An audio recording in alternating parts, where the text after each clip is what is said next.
Welcome to episode 2 of my general gaming series of The Hobby Killer. And in this episode, we're going to be talking about list creation. Now, list creation is a massive subject. We're just going to touch on some of the kind of principles of it, the archetypes of different lists. Then I'm going to use an example list, construct it, talk about the reasons why things are in there. So hopefully you find this interesting. Hopefully you found the other episodes interesting. If you have, please give me a like, subscribe, thumbs up, all the kind of general YouTube stuff. And without any further ado, we will get into the episode. So I want to start by dispelling a myth. There's no such thing as a perfect list. A list that works for me, might work really well for me, might work for you, might not work for you. You might have no joy with it at all. And it's kind of one of my bugbears that people are like, oh, this is the best list in the game. There's no such thing. There are really good lists, without a doubt. There are lists that require more thought than others, but you really need to have a list that's perfect for you to get the most out of it. The reason for that is you need to align a couple of things between the list and yourself. First is your play style. So if you're a naturally defensive player, playing with a super aggressive monster match list, you're going to find difficult, because it's going to want to operate in a way that you don't naturally operate yourself. So you're going to kind of create an internal tension that's just going to make the game more complicated. It's going to chew up your mental capacity, and it's just kind of going to create a cognitive friction. So play with a list that suits your play style. You also need to think about your goals and your gaming environment. So taking the perfect tournament list, the most competitive thing you could take to a high-end tournament, to your club, is not going to be the perfect thing to do, and vice versa. So think about where you're going to be using the list and think about what your goals are. Again, if you're just starting out on the tournament scene, some of the much touted high-end lists, and I'm bunny-earing all of this, you might not get any joy with because they require a level of ability or a certain play style or a certain understanding of the game that you just don't have. So think about what you're trying to achieve as well. And then the last one is your ability. So if you struggle with getting your movement correct, don't play an evasive list. It's just not going to work for you. You're going to create that cognitive friction between how you want to play and kind of how you can play and what the list needs to do to get the most out of it. So just be really honest with yourself. And I think that's just kind of an overall theme I'll continuously touch on, is kind of that honesty. You need to understand where you are on your journey and what your journey is, and kind of take actions appropriately. And I think, a lot of people get disappointed because they go onto the internet and see the best list. They've been on like a show that might do a tier list of armies or whatever it may be. They've listened to their favourite content creator or somebody that they respect online or on a Discord or a forum or something like that. And somebody said, "Oh, this is an amazing list. It's the best list." People build, paint that, take it to an event, have a really awful time with it, and that's because it probably doesn't suit their play style or requires a certain level of ability to use that they don't have or isn't aligned with their goals. So before we, kind of go any further, it's really important to understand all of those things and create the perfect list for you, because the perfect list for everybody, for all situations, just doesn't exist. So before we get into some examples of list writing and some of the things to think about, I think it's important to talk about what I think are the 4 list archetypes, or the 4 types of lists that there are. You can generally kind of look at any list, fit into one of these categories. So you have the aggressive monster mash list. Tomb Kings can do this in Grand Army. Warriors of Chaos obviously can do this. You've got aggressive melee blocks. That doesn't just mean infantry, but Vampire Counts, Demons, Tomb Kings are all good examples of that. You've got the defensive kind of armies, orcs, goblins, dwarfs, empire, and then you've kind of got the evasive armies. So elves generally are pretty evasive. They need to be because they're low toughness. There are other examples, Bretonnian kind of being one of them. So what we'll do over the next couple of minutes is talk a bit about each of those archetypes and what I mean about them, and then that will lead us into creating an example list. So first up, we've got the aggressive monster mash archetype, thing that kind of was ruling the roost for certainly the majority of the initial release of the old world. Typically contains at least 3 and often 4 units that have the behemoth keyword. Usually 2 of those are heroes mounted on things such as dragons. It works because it's designed to bring large amounts of combat power to bear in a very focused area. Typically, these monsters have very high mobility, quite often fly, so they're difficult to block up. 1 or more of them land into a unit, and they win combat through active rather than static combat resolution. So what I mean by that is by doing wounds. They often have no static combat resolution, especially with the changes. They don't get the close order bonus. Very popular, very kind of easy to put together because typically it means it's a low model count army. And doesn't just have to be dragons, so giant chaos spawns are another good example. Necrosphinxes from Tomb Kings, also kind of units that are often used in this kind of monster mash. Can be quite intimidating to play against because also they bring terror to the table, which if you're a low leadership army can cause problems as well. It does require good movement to use though, because you need to make sure that those monsters are fighting and winning, so they're in not just in combat but in favourable combats as often as possible. So that's not just being able to charge into a unit, but thinking about directions of flees, overruns, pursuits, those sorts of things, so that you're constantly in combat. 2 reasons for that. 1, you can't get shot at if you're in combat, and that's often how this archetype loses. Those monsters get shot off. And 2, the other way that this archetype loses is by being fed kind of meaningless units, low value units, while the rest of the opponent's army goes off and deals with the rest of this list. So you need to be good with your movement, with your arc of sights, because these monsters typically don't have 360-degree line of sight. So it's quite easy to kind of, if you push up the table early with your 3 or 4 monsters, for your opponent to kind of move past you. So you're kind of standing facing nothing or nothing of real value. The other thing is it's harder to play since the 1.5 edition change, because no longer can you run into the front of a big unit and do all of your attacks on the champion and get loads of overkill res. The rules kind of were challenging, and initiative timing of attacks means that once he's dead, you don't get any further attacks at lower initiative, and that typically means that you're not getting your dragon and you're not getting your stomp attacks for a ridden hero. So much more difficult to play. Still super effective, still super fun. Doesn't like throwing large targets across the table at their opponent, but not as supremely powerful as it was. So that's kind of the aggressive monster mash archetype. For those that like large units rather than large monsters, the second archetype is the aggressive melee block. It contains 2, sometimes 3 large blocks of infantry or cavalry, so either kind of fit this.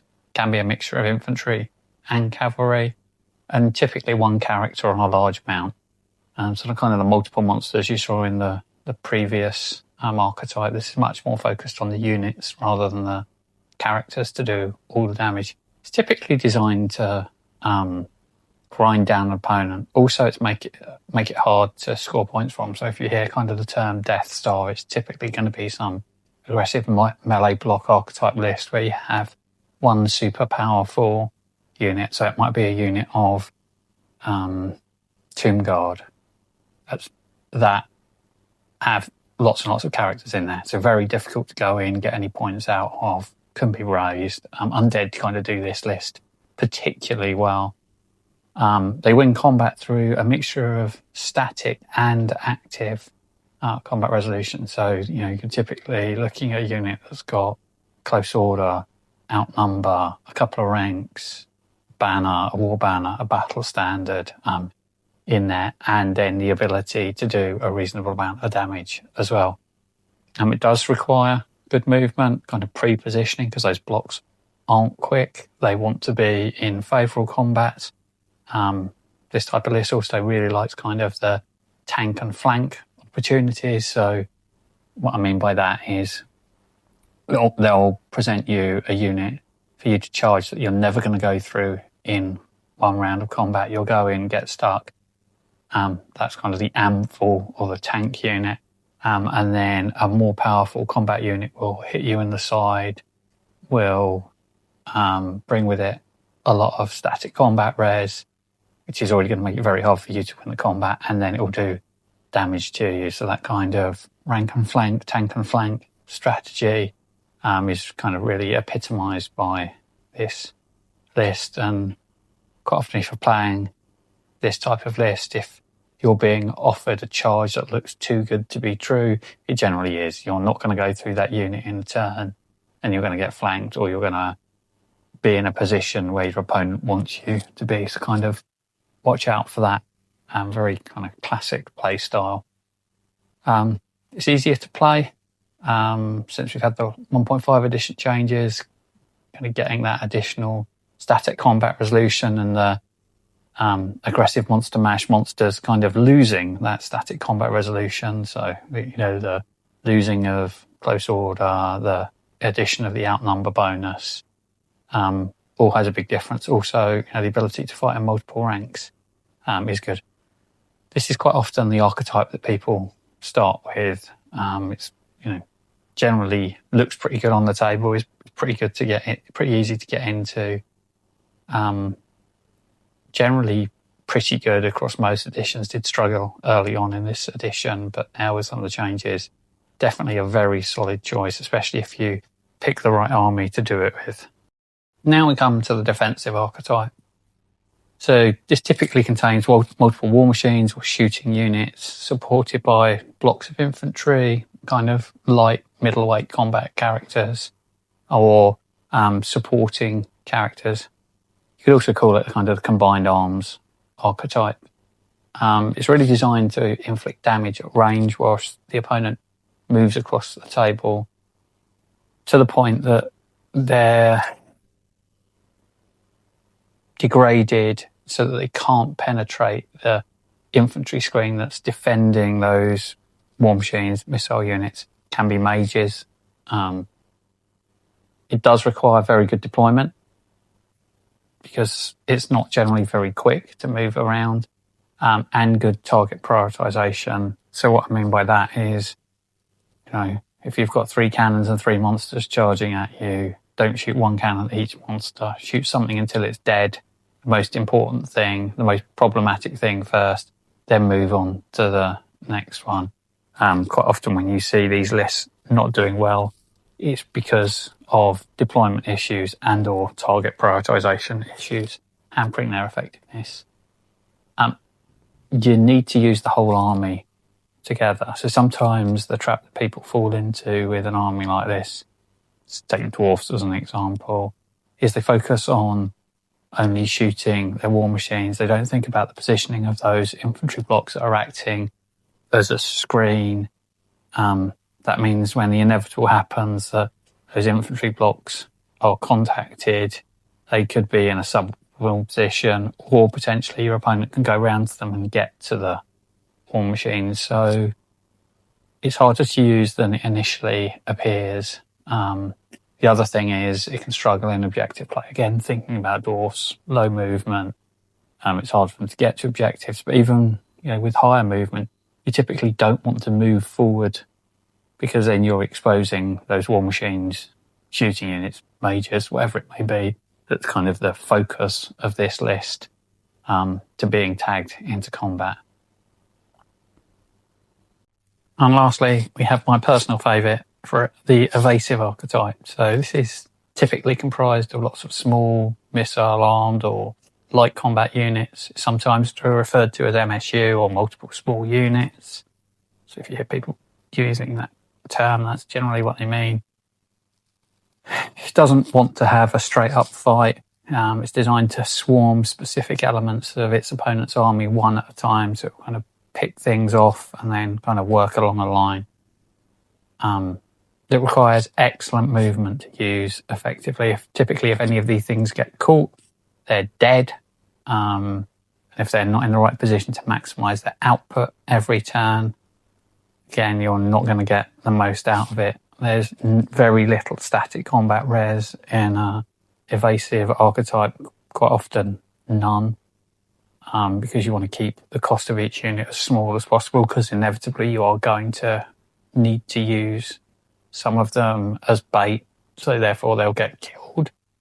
I personally think it's the hardest archetype to play with or against. So we talked about how hard it is to play with in terms of excellent movement. To play against, it can feel like you're chasing or boxing shadows or trying to pin down water. Can be very frustrating, but if you do catch them, they die very easily. It's kind of almost the ultimate glass cannon of army archetypes. Having talked about kind of the theory of different archetypes, it's time to kind of get into the considerations for your first list. So, several things to think about here. First, kind of most importantly, what model range do you have? If you don't connect with the models, you won't enjoy the game, you won't get good at it. It sounds really silly, but most of the truly successful players in the hobby have their favourite armies, their favourite because they like the playstyle, but generally it's they really connect with the models. It sounds frivolous. For kind of long-term success, given the amount of time you're going to put into the hobby, it's actually really important. Next, what archetype is the most appealing to you? Again, we talked about it at the beginning, but if you're, think you need to play a defensive archetype because that's what's great at the moment, but you're a naturally aggressive player, it's just not going to work out for you. So pick an archetype that's appealing to you, that makes sense, that fits kind of the way you want to play. Then think about what sort of gaming environment are you going to be playing in. Are you playing for club gaming or narrative gaming? Is it tournament gaming? Is it team gaming? So they're all very different. And then what's the level of your playing ability? All kind of things we talked about at the beginning, but you need to think about those things to build a list that's going to work for you. And with that in mind, we're going to walk through an example where I pretend to be a newer player to the hobby. We'll kind of go through creating a list. So for the purposes of an example, I'm going to kind of create a scenario. And in this scenario, I'm going to pretend that I'm relatively newish to the game. Don't have an army. I've got money to spend to buy an army though. I like kind of the medieval European Teutonic look. An empire kind of fit that, so I've chosen them to be my army.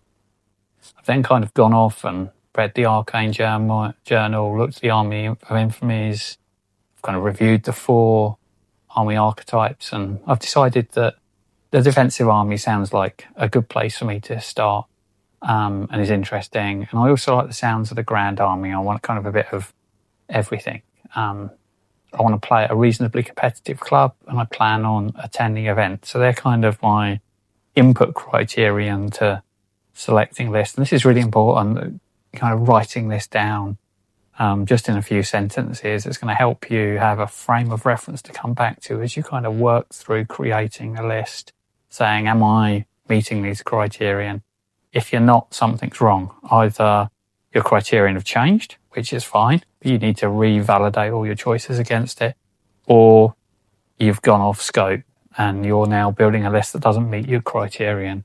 So kind of that checking and rechecking back is an important thing to do. And you find as you write more and more lists, you do it naturally and instinctively anyway, but it's a good discipline to have. So having decided I want to play a defensive army, I know that there's certain things I'm going to have, having kind of read the archetype description. So I know I'm going to need a way to deal damage at range. Not really particularly interested in ballistic skill shooting. I don't think Empire have a great amount to offer there, and it doesn't really kind of fit the aesthetic that I'm looking for. I don't really fancy having lots of mages. I do want to kind of hone in on that kind of European Renaissance kind of feel. So I'm going to take some war machines to deal damage at range. So that's going to be kind of a lot of the focus of my list.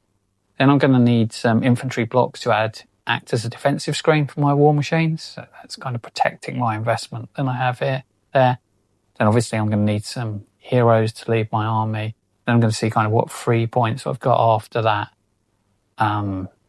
to either take more of those things or see if there's other things that enhances it. And again, this is a good kind of technique to do in building my list to determine how I'm going to meet my criteria, and then also as I start to add components to my list to make sure that they're fulfilling one of these kind of more detailed roles.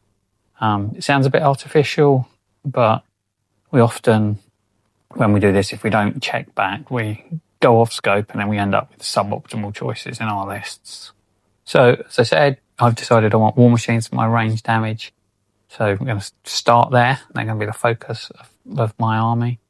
But when I'm selecting war machines, I need to understand what I'm trying to achieve with them. It's not just enough to say, I'm going to take war machines and not really have a plan for what I'm going to do or the roles that I need them to have.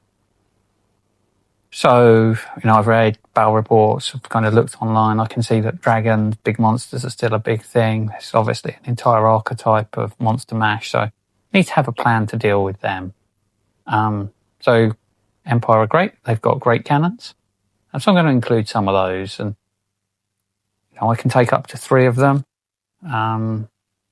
It's a core component of my army. So I decide rather than just have 1 or 2, I'm going to take the maximum 3 that I can take to deliver what I need them to do, give me a bit of resilience and redundancy. Maybe over time that I determine that that's 1 too many. But to start with, I've said I'm going to use war machines to deal damage at range. I know large monsters are going to be a problem for me.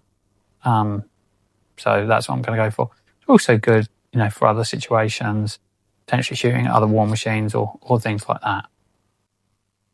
I know I'm also going to be able to need to thin out enemy units, and cannons aren't good at that. It can shoot at other units, but it's generally not worth the risk of them blowing up for the reward that you're going to get back. So Empire have the perfect tool for thinning out enemy units in terms of the Hellblaster volley guns. So I'm going to take 2 Hellblaster volley guns as well. So it doesn't give me 5 war machines. So quite a lot of them, but I'm building around my army around them, so that's fine. These are the optimal choices for each role.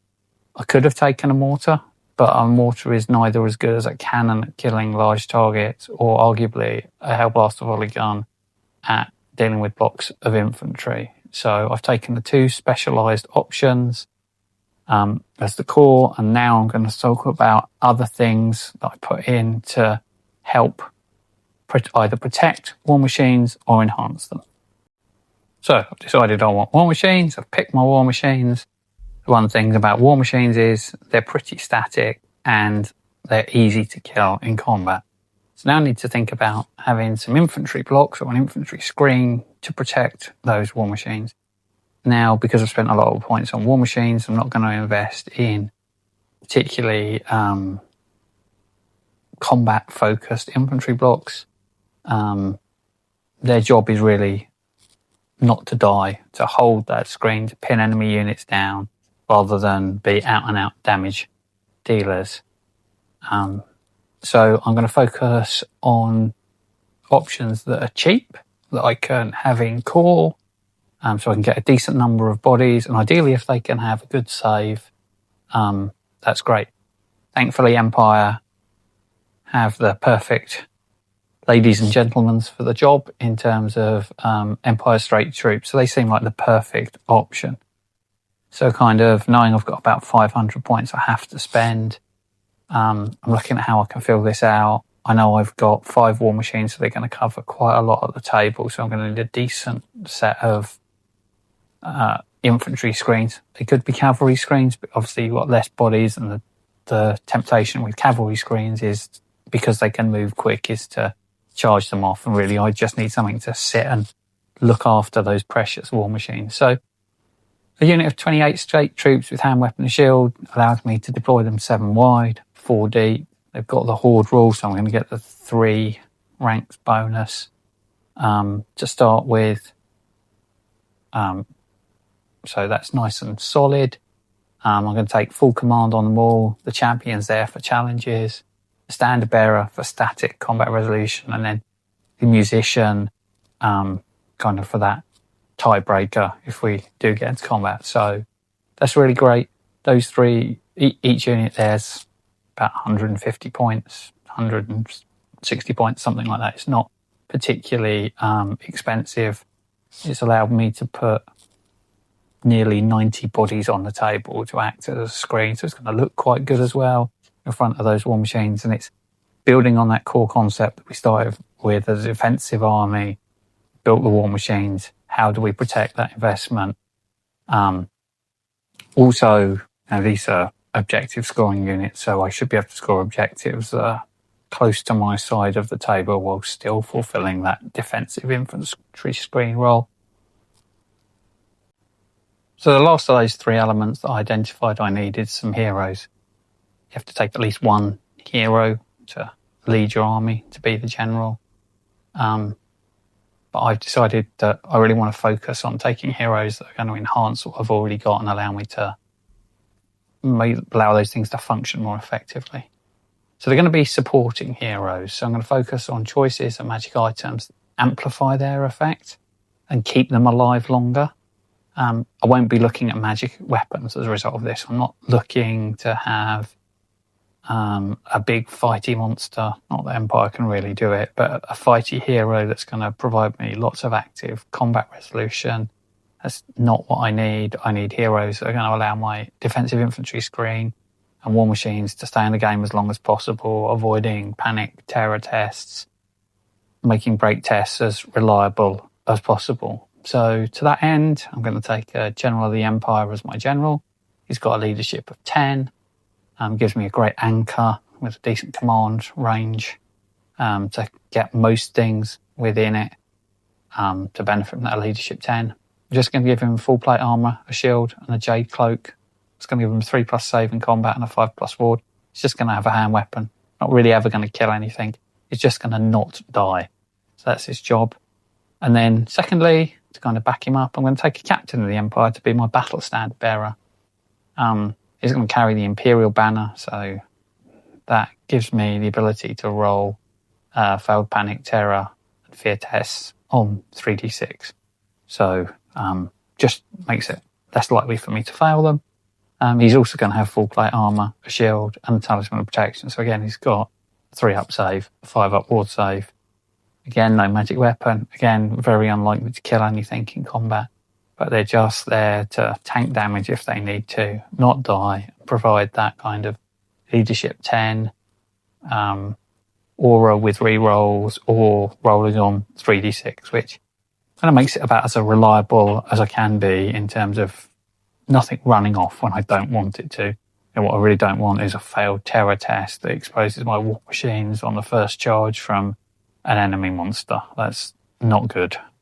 So this is kind of doubling down on making the army as immune to leadership as I possibly can.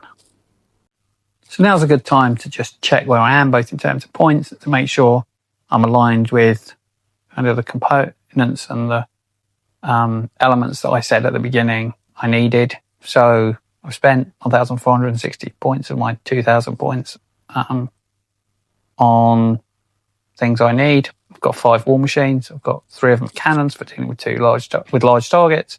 I've got 2 hellblasters for depleting smaller units. They're also okay at shooting at larger targets if I need them to. I've got 3 units of 28 state troopers to act as my infantry screen to protect my war machines. So my infantry component is enhancing and supporting my war machine component, which is a fundamental core of my list. And then I've got a general and a battle standard bearer to provide leadership, the best possible leadership I can get, to ensure my infantry screen stays around as long as possible, protect my war machines as long as possible, to keep them shooting for as long as possible. And I've only really spent the minimum I can on those heroes to get those benefits. Very few magic items, no magic weapons, really just ward saves and armor saves on them. So now I need to look at how I can spend my remaining 500 odd points on other things I can use to either enhance these components or deal with any potential weaknesses that I find the list has. And for the beginning, we're going to focus on enhancing these elements. Over time, this is where you'd probably tweak things as you see potential weaknesses in the list to add or remove certain elements to counter those weaknesses. So one of the areas that I haven't spent any points on so far is magic. Now, my list isn't based around magic as offense, so if you really just want to take some minimal magic defense, I could potentially take none, but just in terms of kind of a rounding out of the list and as an example, I've decided I'll probably want some magic defense. So I'm going to take a level 1 mage and I'm going to give him 2 Dispel Scrolls. It's 100 points, decent little package. I'm going to take him on Illusion as the default spell is one of the easier to cast. It's on an 8 rather than a 9. I'm only getting +1, so on a 7 I'm getting off. Also, it's got a nice effect. It's -1 to hit on one of my units, so that's going to help them stay around longer. I'm not going to add any more mages. I'm not going to increase this mage's level because magic's not the focus of the list, but this provides me with enough utility to hopefully shut down 2 key spells that are going to happen in the game that my opponent's going to try and cast. And again, just keep those war machines shooting for maybe 1 turn longer. So a good investment at 100 points. So next up, I'm looking at some heroes that can enhance my war machines in the shape of engineers. Something fairly unique to Empire. Not a lot of other armies have things like this. Dwarfs being the other main one, either chaotic or non-chaotic. They enhance the effectiveness of war machines. This list contains 5 war machines, so it seems like a sensible investment to look at them. They come with a lot of potential upgrades and magic items. However, I'm going to ignore all of those. I don't want them to do anything other than make my war machines better. I don't need them to have guns to snipe characters or anything like that. They're just there to make my war machines better. So we're just going to take them in their basic configuration. I could take up to 3 of them. I'm only going to take 2. It's kind of that good balance between the performance boost they provide and not over-investing in them at the detriment of something else. Because while this list is based around war machines, I do still need to have a viable army elsewhere. So engineers are a good choice here. These are kind of a real support character. So if your army has support characters, it's often worth taking them to support the things they're designed to support, because the army's almost designed to work that way. I don't have to take them, but it means my war machines are less likely to hit, more likely to explode if I don't. So given I've already spent a lot of points there and it's kind of the core theme of my list, this seems like a good thing to do. So I've got a good kind of core of my army, but I know that melee-focused armies are just going to run across the table as quickly as they can, punch through our infantry screens to get to the war machines. And it's probably good to look at spending some of my extra points in ways that I can slow them down with cheap units that are getting across the table. So in core in Empire, you have units of 5 Empire archers. They already come with skirmish and vanguard, so they're nice and mobile. But for an extra 5 points or a point of model, I can upgrade that to scouts, which gives me great utility at getting in the way and just being annoying. 2 units of these, 40 points each, allows me to create a screen 12 inches away from the enemy, gives them something to deal with. You obviously need to be careful in the way you position them so you don't give your opponent a free overrun and thus accelerate their arriving at your infantry screens. But there's something your opponent should have to negotiate, especially if they haven't got fly before they get to your infantry screens. It might buy you another turn of shooting. That's something you're just trying to do, is buy extra turns of shooting. If your war machines are shooting for all 5 war machines are shooting for all 6 turns, you're going to be in a really good place. If they're only shooting for a couple of turns, you probably lost the game. The other nice thing about scouts is they provide a counter scout screen. So especially if you're thinking about things like Cathay and Sky Lanterns that want to scout within 12 of you and obviously are going to cause you issues, if you can deploy your scouts first, you can put your scouts in a position that creates a huge zone that those Sky Lanterns can't be deployed in, because scouts can't be deployed within 12 inches of enemy units. By putting your scouts up front, 12 inches in front of your army, you've created a massive bubble that Sky Lantern can't go in. So also very useful there. There are other scouts as well that potentially could threaten you. So just generally, great utility for not a lot of points. Enhances our core army in that it's going to give us potentially an extra turn of shooting. So all good. So now we're probably done with all of the elements we need in defensive part of our army. We're playing with a defensive archetype, but it still doesn't hurt to have a bit of offense. And we've got about 270 points spare. So the last thing we're going to add is 4 demogryphs with White Wolf upgrade, full plate White Wolf hammers. It's going to give us a decent active combat unit that we can use to fulfill multiple things in our list, provide multiple roles. Can act as a countercharge unit to clear out units that are stuck on our infantry screen. So kind of being the flanking unit when those infantry screens are tanking. That's a great use. Lots of attacks. Highly likely to break many units in that way. They can go off and clear enemy units from objectives. They can operate quite independently. If we need them to, if it really is like a full send list coming at us, we can also use them to delay the advance of our enemies. That's quite an expensive unit to do that, but it may be worth doing that. So we get kind of a lot of play out of them. It also provides us a proactive unit to contrast the largely reactive other parts of our army. So we're not just sitting there waiting for people to run at us, hoping we shoot them before they get to us, hoping our infantry hold out for their charge and we make it to turn 6. This actually allows us to positively partake in the game in a different way. So also from an enjoyment perspective, for both you and your opponent, it's a decent thing to add to that list. We still haven't broken any of our core rules because it still can enhance the defensive side of what we're doing. It just gives us a bit of play and another option, which is never a bad thing. So there we go. We've got a 2,000 point list. It's a defensive army. It's heavily invested in war machines, but it's got a good infantry screen with solid leadership to defend that and make sure it still stays in place. Backed up by magic defense.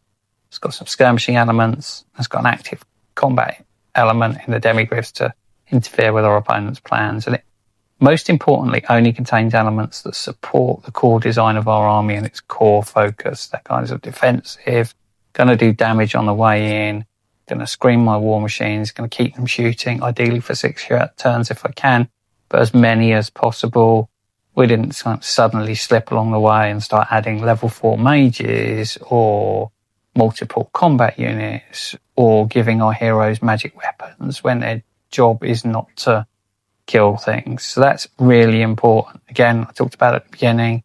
If you're unsure as you're adding a unit, see if it contributes and aligns with the way you've said you want to build your army in the beginning. If it doesn't, then seriously question whether it has a place or not, because otherwise you're probably creating that internal tension that you don't want to create. And then just kind of moving on, just to show you a bit of how you could potentially deploy it. So defensive armies are typically corner armies. It gives you kind of 2 free friends, if you like, one being the back edge of the table, the other being the side of the table that your opponent can't come around and use. So here I've got those 3 infantry blocks acting as a screen. I've got the 2 hellblasters sitting between them. I've got the 3 cannons at the back of the board. The characters would go most likely in that central infantry unit. Then you've kind of got the screens of the skirmishing infantry out in front, almost kind of a very traditional Napoleonic almost deployment. And then over on the far left-hand side, we've got the demigriffs acting as a bit of a flanking force and not letting our opponent have free reign at the table. So there are lots of ways you could deploy that, but I just thought it was useful having built a list to show you a potential deployment. I did a whole show on deployment. Go and listen to that if you aren't sure how to deploy things or the importance of deployment. But I think it's useful not just talking about a list, but showing how you could potentially deploy it. And again, that's something to think about when you're writing the list. How am I going to deploy this? Is there room for this all in, how I want to put it together? Because, for example, that demigriff unit would struggle to fit into that corner there, and by having it out on the left side of the table, as I said earlier, it denies kind of free space for your opponent to move. So, again, just draw it out on a piece of paper as you're writing an army list. It doesn't hurt. It costs you nothing. They're all kind of important things to think about, because you don't want to build an army, paint an army, then deploy it and go, oh, this doesn't work. Invest the time up front to test it, and then kind of do the expensive bit in terms of time, money of building and painting the list. So once you kind of built your list, played with it a bit, you gotta probably want to think about refining it. We are all tinkerers by nature. That's why Games Workshop is so successful, because buy an army and then we think we need additional little bits for it. So each game you play with your list, make a note of what worked well and what did not. If you're not sure, talk to your opponent. Say, oh, hey, what did you find easy to deal with in my list, and what caused you real problems? You're going to want to play about a dozen games or so against a different range of opponents before you think about changing anything. Don't just play one game and go, oh, this is rubbish, I need to change everything, because you've got a very small sample set. You could have had weird dice rolls. You could have had an imbalance in skill for you versus your opponent. It could have been a really awful matchup. They exist.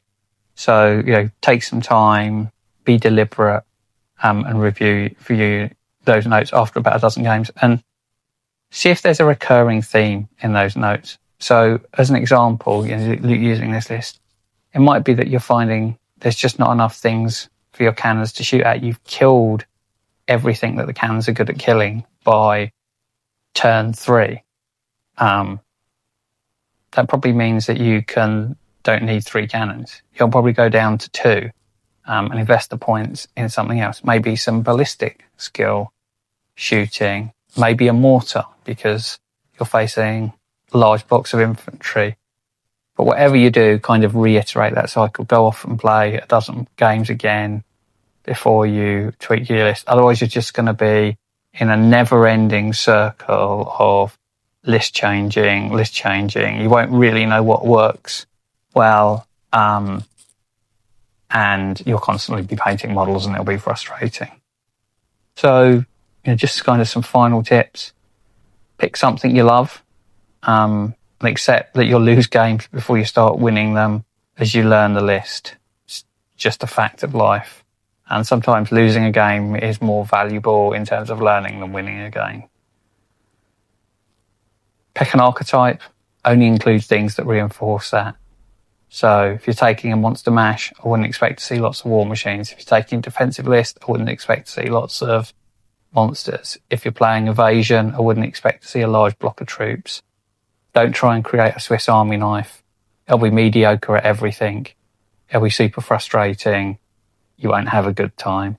And lastly, as ever, just have fun doing it. That's why we do this hobby. And make sure as much as possible that the people you play with are having fun as well. That's equally as important, if not more important than your enjoyment. And then lastly, if you found this useful, please go and check out my other videos. Give it a like, a subscribe, a share, comment. It all helps. And I'll see you on the next one.